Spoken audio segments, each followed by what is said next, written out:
Ma mission TV, le miroir du monde. Naza ko travail pa bandien na ye mona muke et pas bandien wana.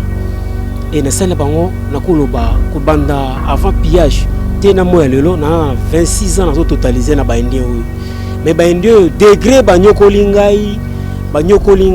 na ebité nde na koloba banyoko lingai makasi. Na saki accident de travail bozali ko mona wana de misapesi ko kata nyoso mine katani. Natikali comme invalide. Pinga na zwa pasio na 2010. Te na ko bandana bango bitumba oyo kaka pona ni na ko senga indaption de sortie. Ona ko senga po ba dédommager ngai na ndenge sengeli po na zwa ke de cause nanga na continuer vina parce que bango balongoli nga suna musala. Pona ni na ko réclamer ba droit nanga. Ba bengani nga ba 10 policiers ba tiewa na kati ya société. Makambo mabezo sala makati ya mboka na biso. Lobi mokonza mboka. Papa le président Félix Alobaki nini il faut makamota l'état de droit makamota impunité makamota l'état de droit donc makambo ya kanyaka oya ba corruption mais tala ba indien oyo baza ko sala kali kambo et loko vraiment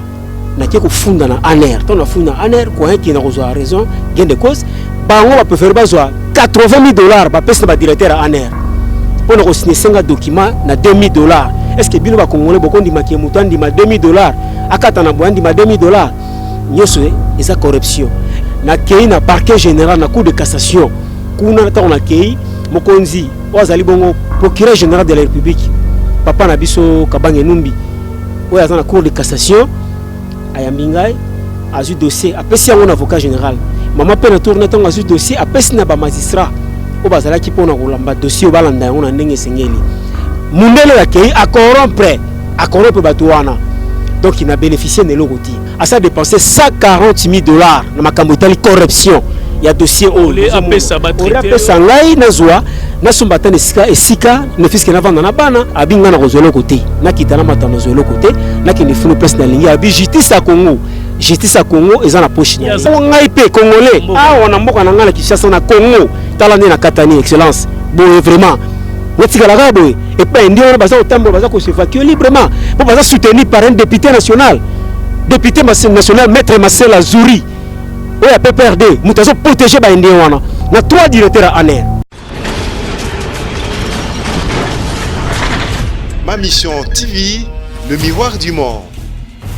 Mbote na ba landinyoso ya Ma Mission TV, chaîne à référence partout dans le monde. Na pesibino vraiment ba mbote belé na confiance bo mesana toujours kopé sabiso na Ma Mission TV pour tolar sabino ba actualité tongo midi pourquoi o nyoso elekaka na mboka na biso République démocratique du Congo na si bandeko na biso ya libanda ya diaspora bo ça rappelle toujours na souci ya mboka na biso bo ba évolution ba actualité nini o ezali koleka po na mboka na biso République démocratique du Congo na basango nyonso ekenda na malamu na mabe toujours bozaka na sima po na opesa confiance ko basa ba idée po na évolution ya mboka na biso. Alors lelo Martin invité sa fusée sur la likambo na lukisu makambo lelo ensemble na monsieur Bomolo o azalaki moko ya ba entreprise ya bendien o vraiment na ça n'est déjà ba mission lelo to embeli susu na Ma Mission TV po amekempe ko clairci biso évolution ya makambo o tolobelaki ezali ko kendendenge ni nakati ya mboka na biso République démocratique du Congo. Mbote monsieur Bomolo. Mbote ndeko journaliste ndeko papa Martin. Soki omoninga ndeko nayo na yeli su awa boni d'abord santé na bande ko nyonso ba Orlando na yebi malgré pasi ezali po o chepe déjà oza déjà na elongi ya mawa. Alors boni santé d'abord pour soki santé ezabi ente même ozoko tambola te to ko rappel ko sala émission te na ba landio ba otala biso. Merci par la grâce de Dieu. Zamba zombo biso moi malamu malgré pasi ezali pasi za makasi kotala ke yozo sala ozai ko sala epa ya ba indien nazai ko travailler pa ba indien na ye mona muke epa ba indien wana et na sala bango na koloba ko banda avant pillage tena moya lelo na 26 ans na totaliser na ba indien oyo mais ba indien degré banyoko lingai na ebité nde na koloba banyoko lingai makasi na saki accident de travail bozali ko mona wana de misapesi ko katana nyoso mine katani natikali comme invalide inapte menga bota mai boité na suis pas sûr pas na bango na société na bango na imprimerie na bango parce que machine na bango sozaki malamu na ko zo pas sûr masala machine wa tenga sala machine ozali électronique mais batininga vers 16h instruction ye na chef nanga direct kanga machine oyo kino sala machine mécanique. D'abord on a ligné nous to kota vraiment boité parce que bande ko ba la biso il faut d'abord ba évolution ya likambo o biso tozo c'est la émission ba se comprendre bien. D'abord yo ozali nani et puis au sala na entreprise ni pour Michel Bosso to ça y ba tu misu ba comprendre qui mais les lots tam su ba tu misu su bazo tel en autre ko ki ko simba na yo au clairci ba tout d'abord se présenter aux alinani d'abord pour ba comprendre l'émission. Merci ndeko journaliste Martin. D'abord nazali moko ya musali na kati ya Osei imprimerie graphique système. Oye zoami bongo na imprimerie et zoami bongo na poids lourd avenue poids lourd CTP et kamama bongo na indien numéro 1 ozali directeur manager monsieur Salim Radjouani yaza numéro 1 numéro 2 zali bongo monsieur Dilip Surana bango nyonso bazali ba nationalité indien. Bongo depuis nga nazwa passion na 2010 te na ko bandana bango bitumba oyo kaka pona ni na ko senga indemnité de sortie on a ko senga po ba dédommager ngai na ndenge sengeli po nazwa ke de cause nanga na continuer vina parce que bango balongoli nga suna musala pona ni na ko réclamer ba droit nanga ba bengani nga bazui 10 policiers ba tiewa na kati ya société pona ko empêcher ngai na kota et les kamoyo partout na oleka na ye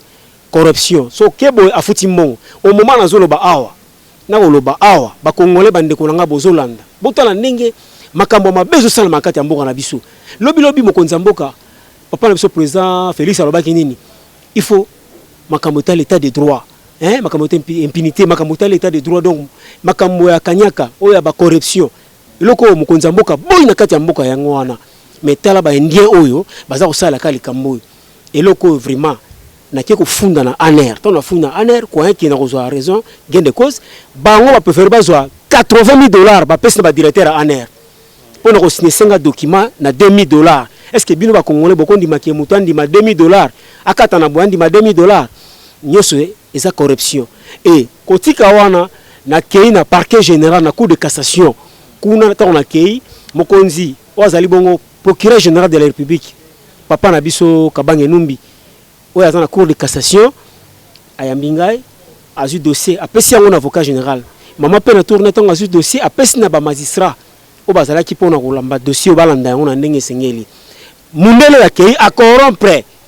bato wana donc il a bénéficié de eloko ti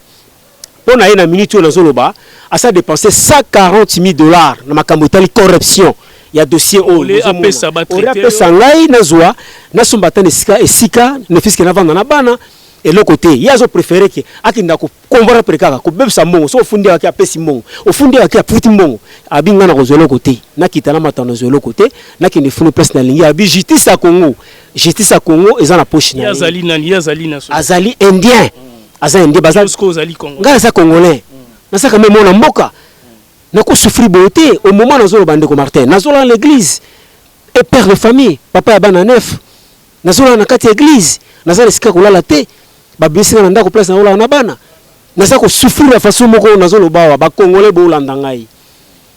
naza ko dresser un message à son excellence monsieur le chef de l'état papa na biso Félix Antoine Tshisekedi Tshilombo yo zali papa bana oza papa ya bana mokonza mboka nazo senga o s'impliquer na dossier yo partout nazo leka na muto yo aza ko futa wa mbongo partout nazo leka na ye tala ne mona no tikali tala ne congolais atikali na kati ya mboka na ye ezali mawa pe pasi yango na sengi avec beaucoup de respect excellence okota likambo otala likambo yo moko donc ça a combien de temps na musala ngo et puis ekata na ki ondenge ni na salle na bango na koloba na minute na 26 ans de service na salle na bango 26 ans de service nga na sala na machine wana te nga na sala machine électronique et comme vers 16h on a eu institution direct ya chef nanga bité kanga machine électronique que nous sala machine mécanique ngale to sali debati baninga ba bité kanga to saka ka kende kokoma kuna machine wana avant 2 jours motelinga kata na machine wana ezaki na panne nga pena bakité ko démarrer comme sala ko sala boko pomba papier ki mopanzi fallait ko sala boko na kati pona ko dresser ko misa ba papier wana ko kata et na fina bouton te la mwana kita e katanga bonde bo mona 4 misapi kwei na C na sikali na mosapi moko donc na côté na misapi 10 mais na bimi na kata société na 6 misapi bon vraiment excellence papa na biso mokonzi mboka boye vraiment tala justice na biso ya Congo tala likambo zoleka et o azana sima likambo et député national Maître Masela Zouri député national ya PPRD Maître Masela a complicité avec 3 directeurs de la ANER mais c'est Martin Zonzi wazali directeur de validation ANER na IEC na sima bangonde bazo soutenir ba indien y compris directeur lycéen au moment nazo bazana asali AVC directeur monsieur conseiller juridique bango tout basali ba AVC et ça kanda nzambe kolia $80,000 tala mutu ndinga tikali donc yondo zabwe ata ba peso atelo ko morote ti yomoko siko ba traitement o ti lelo okoma boy au moment nazo le bawa na sali siko na minute 2 semaines na ndako noto za hôpital 2 semaines le boko esala nga pasi le boko oyo zo sala nga pasi do pomo nyonso bozo mona pomo na oka pasi na koyoka pasi na oto za hôpital mikolo mikande zali donc naza awa fona zo même soin étranger mais ba indien bazo s'occuper de l'autre côté ba tikina do naza délaissé na tikali ka boy vraiment justice na biso eza wapi au moment nazo loba nazo souffrir nazo ka bien te na loboko na ngayo misapi osala nga pasi nazo senga na autorité na biso ya mboka botala no likambo partout nazo funda mundelo asa corrompre abia na mbongo po bazana 3 imprimerie na Uganda na Angola na Kinshasa a plus bazana 13 sociétés wana bazana société et graphisme ozo sala ba panneau publicitaire na poids lourd bazana ACP ozo sala bongo ba bouchon ya masanga ezana Iveco na Kingabwa bazana Radiocom ya bango oteka ba téléphone bazana société API ya bango bazana société Aquacool sala mai ya bango société X Media XL Kinshasa ya bango bazana Oncle John ya bango restaurant Azir ya bango bazana biloko ebele mais baza soutenu par un député mutalo protéger bango bandie ba sala mabe d'ailleurs bandie oyo na année 94 bazo bango na dossier canaffaire ya makambo tali ba dollar baza ba frapper ya lelo te ya kala bandie oyo babandi makambo frappe lelo te kala mais baza soutenu par un député national Maître Masela oza bongo député à PPRD Maître Masela Zouri mutaza base makambo mutasimbi bango ezaye nazo senga justice na biso ya Congo sala makambo chef de l'état kota likambo. Alors merci Nancy président de la République au père Kotisi Kaza toujours dans souci ya mboka na biso République démocratique du Congo la ligne siko ba procédure wana est-ce que omoni déjà nani omoni autorité ni o mikolo o solina bango pona opesa message wana batu balanda tant susu na boko katanakyo na période ya président honoraire auti ko ma président Kabila le peut komi na président Félix Tshisekedi est-ce que o kutana na batute ozo tambola yo mozo nyo kamobe comment. Monsieur Martin, merci de mon journaliste. Komela, son excellence, monsieur le président de l'Assemblée provinciale, il y a Ville Chassa, papa Nabiso, excellence Godin Poi, je crois lettre au Mona, na Komela et Mokonzi, et ça, na dossier, ça, dans le bureau, Mokonzi, papa Nabiso Godé, a Sengaki Memo, Salakpe Memo Nanga, et en Oyo, Memo Bozo Mona, et Kota Epanae, et Naloba qui pensait belete. Donc, on a aussi une réparation dans le sens que bafutanga batwa nanga oyo sanga batwa nanga po nasala na continuer vie na père de famille na minute nazolo ba nazolo en église papa Martin nazolo en église père de famille nazolo en église malgré gratuité mais place ya ola la bana exacté papa bana neuf nasana bana neuf na vai na bango musu batotanga kututé donc nazo mona passe au calvaire et yango mona nazolo ba awa excellence papa na biso Godin Poi memo sengaki oza président assemblée provinciale yoza tata ba okutana na ye okutana na bango kendaki ouais na kendaki kuna pa na ye na kutana na ye te mais mukande kotaki pa na ye mutemba biso ya bongo directeur à cabinet na ye adjoint yende azana dossier et déjà et comme il peut papa na biso Godin Poi et comment il pa na ye ezana bureau na ye yango na oluba oluka biso solution et tant que le niveau na yo ozo la biso na solution. Il y a un dossier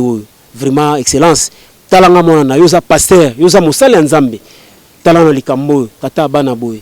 Na minute nazo souffrir, nazo la wapi, nazo la en église. Nazo la en église na bana. Eza pas si pe mawa. Kotala ke mboka na biso mokonzi mboka lobi autai koloba awa papa na biso son excellence Félix Antoine Tshisekedi aloba ki makambo tali impunité makambo tali bongo justice il faut écouter malam na kati ya mboka parce que corruption eleki n'importe même il y a président honoraire Kabila na komela kaye mais lettre on comme pas na été to komela kaye suite mon côté bongo comment ezalaka par rapport que bango batu o baza pembeni nde bazolinga makambo na oui batu baza pembeni nde bato sala sa basala ka toujours boye po mokonzi mona lettre on été parce que mokonzi to longwa to komela ki suite mon côté na to ko komela pe excellence papa na biso Félix Antoine Tshisekedi Tshilombo papa président dossier eza na bureau na yo to kotsa dossier kuna depuis le 13 bendien bazo sakana bino bazo sakana le côté donc ba congolais bazo mona pasi tala vraiment justice ya biso ezati tala congolais akatani boye ya solo ke meka boye atika la ka boye entre ta ba ndeo baza ovanda baza ko se vacuer librement na kati ya mboka na biso bazo sillonner ba otambola baza mibale ba ndeo baza pe ba frapper moko kuta bomaki ndeko biso congolais ndeko na biso moko to kufa na endawa ndeko na biso kandi so kandi bakate mike bona nini justice ezati ekendaka boye bongo ngai pe congolais awa na mboka na ngai na Kinshasa na Congo tala nde na katani excellence boye vraiment natikala boye et pas ndio baza otambola baza ko se vacuer librement po baza soutenu par un député national maître Marcel Azouri oya PPRD mutazo protéger ba ndio wana na 3 directeurs à ANER yango nazo senga excellence mokonzi mboka yosa papa na biso papa ba congolais nyonso yosa père de la nation papa yokelanga mawa kotalika moyo kotalika mwana na yo na sa congolais na sa ndiete na sa congolais papa elobi bongo justice faut sala musala justice na biso ya mboka etambo même na monté makambo nyonso mona nyonso ya donc corruption sur corruption yango nazo senga yo moko ka numéro 1 ota dossier oyo dossier ezapé na bureau na yo kotaki na palais de la nation dossier ezali Nasir président Félix Tshisekedi aza président mboka na biso alingi kimia eza na mboka na biso alingi via babola talingi mboka peut-être nde alobaki to ka biso tout message na Congo ekende liboso alors eza pas mingi etake biso ba congolais o toza na mboka na biso République démocratique du Congo batu misu bazo bénéficier babo mengo tandis que biso moko passe na passe ko boma biso libanda mais tandis que awa lisusu makambo zo salama gouvernement na biso ou bien justice na biso alobare le côté toujours ko pesa ka mbongo pono likambo eleka kaka bo oui et puis nanga loba nazo senga lo moko na mama na biso mama Denise namono kiti vua makasi pina lingana loba ndeko Martin merci na lingana na loba la mama Denise première dame oui première dame mama na biso aza mama ya mbona mboka na biso mama Denise na senga yo za mama oza mama ya bana mama yo kilanga mona no mawa kota likambo mwana na yo tala mwana na yo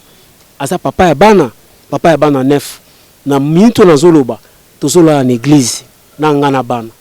esa pasi tandis que société wana ezali awa baendi wana bazali awa mais baza soutenu par un député national maître Marcel Azouri y compris na 3 directeurs à ANER donc pour basimba on te ndi aza koloba yimo bi aza intouchable mama kota likambo na ngai intouchable na kati ya mboka na biso Congo ba indiana baza mibale ba biki bango baza ba intouchable monsieur Salim Radjouani na monsieur Dilip Sourana ba propriétaire imprimerie graphique système ba baza ba intouchable yango nazo senga mama yoza mama abana ebele papa Félix boyokela mwana bino mawa botala likambo na ngai mama Denise na obakselo ko moko ozali mama nde azaka pembeni ya papa tangu musu papa ko bosana yo nde mutu ko rappeler papa likambo oyo tala mwana na yo kota likambo mwana no mama pardon mama bolukela ngwa mwana bino solution nazo mona pasi na ngana bana nazo souffrir nazali bana nazola na église pona tina dossier tala na komi boy na osala sunini na osala wapi na okende wapi mama na komi na suka na yep na pusane pa na yo pona lela mama kota likambo na ngai mingi ya rona loba ezalité. Merci beaucoup. Alors merci vraiment ma mission TV chaîne à référence bomoni ndeko patrie bondeko bomolo yo tozane awa oh vraiment tosane des émissions mais